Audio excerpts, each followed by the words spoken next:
Bago ka gumawa ng YouTube channel mo, mabuti pa na panoorin mo muna to. Kasi baka yung niche na gusto mong gawin ay ban pala sa YouTube. Seryoso to mga ma'am sir, at kung i-upload mo pa, di ka lang madedemonetize. Mabubura pa yung mismong channel mo.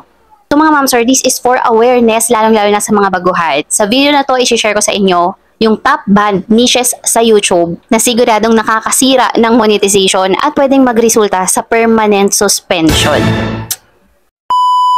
Hello mga ma'am sir, welcome back sa aking channel. Kung bago ka dito, ako si Jem at nagbibigay ako ng mga tips para sa mga aspiring YouTubers. So hindi na natin patatagalin yung topic na to. So pag-usapan natin yung number 1 na ban na niche dito sa YouTube. Ito yung niche about sa mga weapons. Kaya kung nag-iisip ka ng topic or niche, nagpaplano ka about sa mga guns, mga barel, kutsilyo, knives, at sa paggawa ng mga homemade weapon defense, for defense, pinapakita mo talaga yung actual ng mga weapons. Bawal na bawal yan dito sa YouTube. Na huwag mo nang ituloy. Alam naman natin mga ma'am sir na YouTube now is extremely strict. Hindi makakalusot yung mga ganito sa YouTube. Bawal na bawal po ito. So kung ipinapakita mo sa video mo yung when it comes sa manufacturing, paano to ginagamit, about sales ng mga weapon, guys, expect nyo na i-strike ka agad yan. Makaka-receive ka agad, i-strike, wala nang paligoy-ligoy yan. Konsepto dito yung mga tutorials kung paano binubuo yung mga weapon na yan. Even yung mga shooting videos na walang disclaimers. Tapos yung pagbibenta ng mga parts ng mga weapon. Even yung mga realistic airsoft, pero mukhang tunay na tunay talaga. Guys, belong yan sa dangerous content. And yung mga dangerous content yan, mga harmful and dangerous content, strike ka agad yan. Makakatanggap ka dyan ng warning. After ng warning, unang strike, pangalawang strike. Pag pangatlong strike, kabahan ka na. So, isang iglap pwedeng mawala yung channel mo agad-agad. Ganun katindi si YouTube. And pasok po yan doon sa tinatawag na violence policy plus safety concerns dito sa YouTube. Kaya po binaban yan dito. May pangalawang niche na ban na dito sa YouTube o bawal na dito sa YouTube. Ito po yung tinatawag na medical claims niches or tinatawag na fake health niche. Actually mga ma'am sir, maraming nagkakamali dito at ito yung sobrang pagkakamali ng ibang mga creators. Okay, kapag gumawa ka ng mga content, mga video about miracle cures, yung mga herbal claims na yan na walang proof, wala kang proof na pinapakita doon sa video mo, even disclaimers. So ano pa, kasama nandito yung mga niche na, for example, gamot sa ganito, gamot sa ganitong sakit, meron pang naka-indicate na guaranteed cure, mga instant healing, mga dangerous challenges na may medical risk. Yung mga ganyang niche guys, ito lang naman yung mga possibility na pwedeng mangyari sa channel ninyo. Number 1, limited. O pwedeng maging limited lang yung ads mo dito kung ikaw ay monetized channel. Pwedeng magkaroon ka ng age restriction. And yung huli is huge demonetization risk. Ingatan natin yung mga channel natin at wag nating gawin itong mga ipinagbabawal na niches na to. Kaya kung nag-iisip ka ng topic na ganito or napaplano ka na i-upload sa iyong YouTube, wag mo na ding ituloy. Okay, pangatlong niche na bawal na or ban na dito kay YouTube. So ito po yung about sa cryptocurrency trading and guaranteed income about dito. Ma'am sir, napanood ko lang to sa isang sikat na vlogger sa US na isa ito sa mga niche na binabantayan na ni YouTube ngayon. May iba pa rin na ginagawa itong content pero yun lang, ingat-ingat lang. Mga condition si YouTube na ipinagbabawal kung ito man ito yung pinaplano ninyo na niche or topic. So may mga niche na ganito. So, bawal mong i-indicate doon sa video mo, sa content mo, no, sa mga niche mo, na merong guaranteed profit. So, ano pa? Mga fake investment about cryptocurrency, so bawal na bawal yan. Lalong-lalo na kung pinopromote mo or kino-content mo, gumagawa ka ng mga video na mga very high risk tutorials about cryptocurrency. And also, promoting unlicensed platforms. So mga ma'am sir, kapag ganito yung niche natin at nagbanggit ka ng guaranteed profit, mga ganyan. So automatic yan, limited po or yes, limited lang yung ads ng mga video natin na ganon.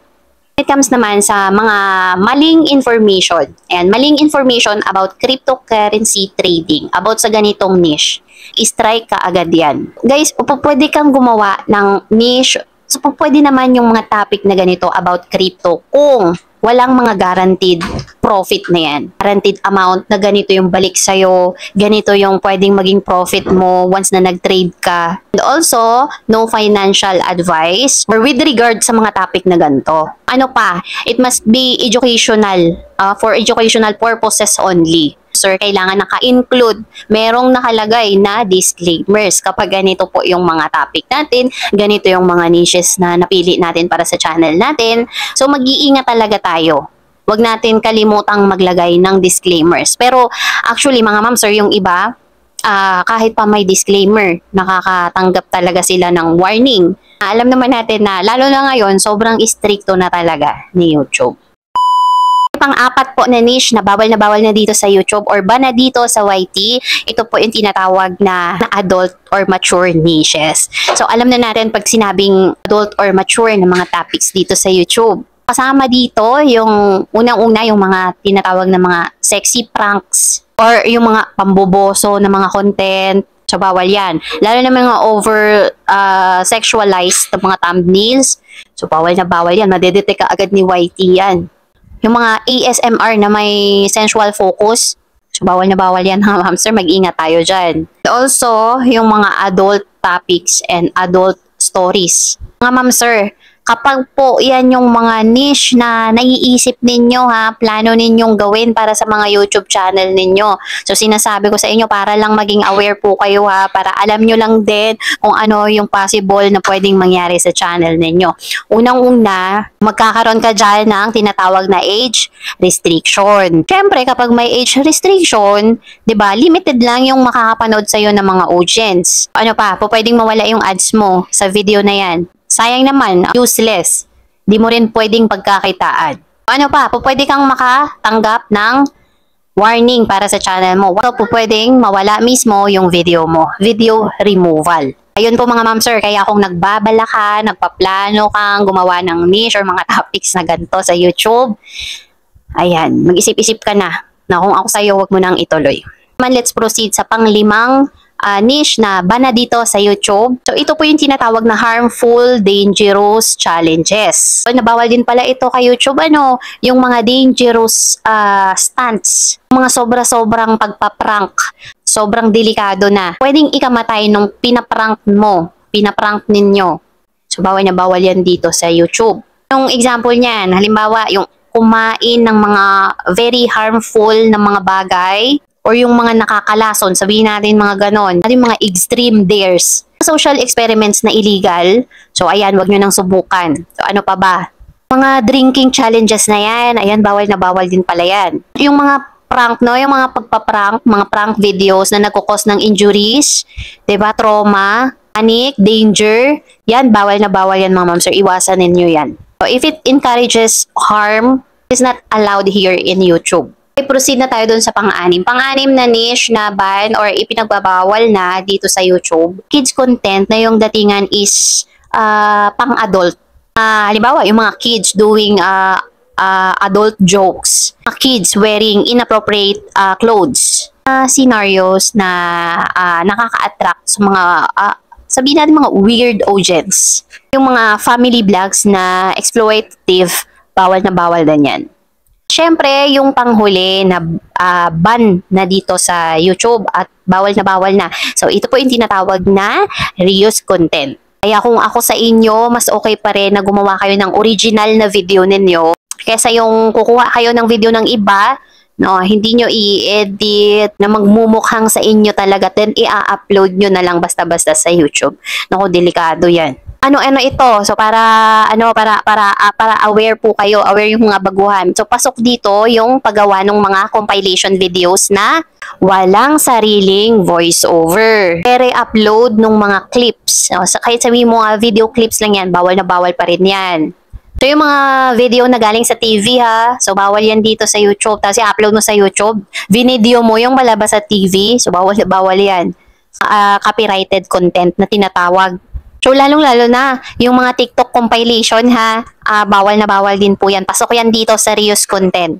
So, yung mga Reddit stories na puro text lang, so nadidetect din po yan, nadidetect na yan ngayon ni YouTube. So may mga cases na yung mga ganyan, pasok na din yan sa tinatawag na reuse content. Also mga ma'am sir, isama ko na rin isa sa mga ipinagbabawal na dito sa YouTube ngayon. Alam nyo ba yung mga earning apps, yung mga earning online application, mga online games na nagpo-promote ng pwede kang kumita ng ganito, pwede kang kumita ng o magkaroon ng profit na ganito. So kung hindi po kayo aware, marami pong mga big content creator dito sa YouTube na nakatanggap ng ilang beses na strikes. So, ayun lang mga ma'am sir, sana nakatulong sa inyo yung topic natin ngayon, no. Actually, sabi ko nga for awareness to, lalo-lalo na sa mga baguhan na hindi pa alam kung ano ba yung mga ipinagbabawal or yung ban na mga niche or content dito sa YT. So ngayon, at least kahit paano magkaroon kayo ng idea. May idea na kayo kung ano yung mga bawal. And mga ma'am sir, if you think na nakatulong, ayan, please like and subscribe. At i-hit nyo na rin po yung notification bell natin para lagi po kayong updated sa mga ganitong klaseng videos na i-upload natin sa susunod. Ayan, so ayun mga ma'am sir, bago ako magtapos, ayan, mega shoutout muna sa mga members ng channel natin, sa mga legit supporters, mga solid na supporters natin dyan. Ayan, sobrang natutuwa ako Minsan kasi yung wala pang 1 minute, kaka-upload pa lang natin. Ayan, nandyan na sila kaagad, nakaabang na. Ayan. Sobrang thankful po ako sa support ninyo na ibinibigay dito sa channel ko. And also mga ma'am sir, I'm praying and I'm hoping na lahat tayo ay sumakses dito sa mundo ni YT. So ayun lang po mga ma'am sir, have a nice day. Thank you for watching and see you in my next video. Bye po!